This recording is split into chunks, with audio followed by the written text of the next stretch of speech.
A highly infectious disease has found its way to Minnesota. Now, there are now 4 confirmed cases of measles, according to the Department of Health. Officials are concerned because the most recent case involves a child who visited the Mall of America while infected. Northern News Now's Madison Green joins us live in studio tonight with how health officials here are preparing. Madison? Dan and Laura, luckily none of the confirmed cases this year have been in St. Louis County so far. But again, the disease is highly contagious for those who are not vaccinated.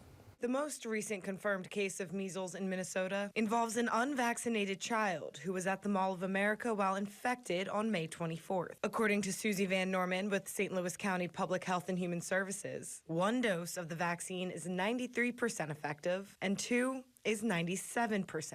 It can help prevent the spread in our county, and so I think that's important, especially if we think about our youngest children and our oldest members. Creating this herd immunity is especially important in an environment like schools. That's definitely going to help the kids who are unable to receive vaccines to keep them protected from the disease. Licensed school nurse Crystal Olker works in Duluth Public Schools. She says they follow the state's guidelines, requiring both doses of the vaccination by kindergarten. But as Olker mentioned, there are some exemptions. The medical exemption is for students who can't receive vaccinations for medical reasons.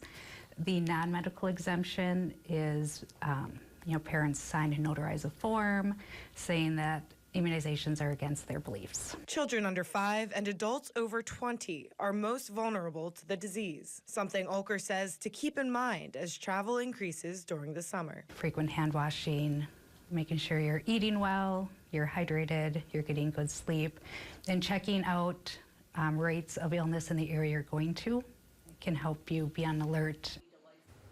Health officials say the recommended age for the first dose is at 12 to 15 months, and the second is between 4 to 6 years old, but it can be given 1 month after the first dose.